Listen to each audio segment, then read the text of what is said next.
അവിടുന്ന് നീ വിതയ്ക്കുന്ന വിത്തിന് മഴ നൽകും, ധാന്യം സമൃദ്ധമായി വിളയും. അന്ന് നിന്റെ കന്നുകാലികൾ വിശാലമായ മേച്ചിൽപ്പുറങ്ങളിൽ വിത്തിന് ഫലം നൽകുന്ന, മഴ നൽകുന്ന, സമൃദ്ധി നൽകുന്ന ഒരു ദൈവത്തെ ഇന്ന് ഈ പ്രഭാതത്തിൽ സ്വർഗം നമ്മളെ പരിചയപ്പെടുത്തുകയാണ്. പ്രിയപ്പെട്ടവരെ, ഞാനും നിങ്ങളും ഒക്കെ ഒരുപാട് കാര്യങ്ങൾ വിതയ്ക്കുന്നുണ്ട്. അത് നല്ലതാകാം, ചീത്തയാകാം. ചിലതൊക്കെ ഫലമുണ്ടാകും, ചിലതൊന്നും ഫലമില്ലാതായി മാറും, ചിലതൊക്കെ കരിഞ്ഞു പോകുന്ന അവസ്ഥകൾ. അങ്ങനെ നമ്മുടെ ജീവിതത്തിൽ ഞാനും നിങ്ങളും അനുദിനം പ്രവൃത്തികളിലൂടെ, സംസാരത്തിലൂടെ, പ്രാർത്ഥനയിലൂടെ, ആത്മീയ ഭൗതിക തലങ്ങളെല്ലാം പല മേഖലകളിൽ വിത്തുകൾ വിതയ്ക്കുന്നുണ്ട്. ഇന്ന് നമുക്ക് ചിന്തിച്ചു നോക്കാം, ഞാൻ വിതയ്ക്കുന്ന വിത്തുകൾക്കെല്ലാം ധാരാളമായ മഴയും ധാന്യത്തിന്റെ സമൃദ്ധിയും ഉണ്ടാകുന്നുണ്ടോ?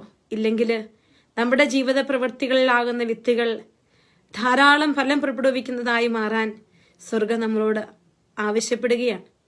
അതിനായി അനുഗ്രഹിക്കുന്ന സ്വർഗത്തെ നമ്മൾ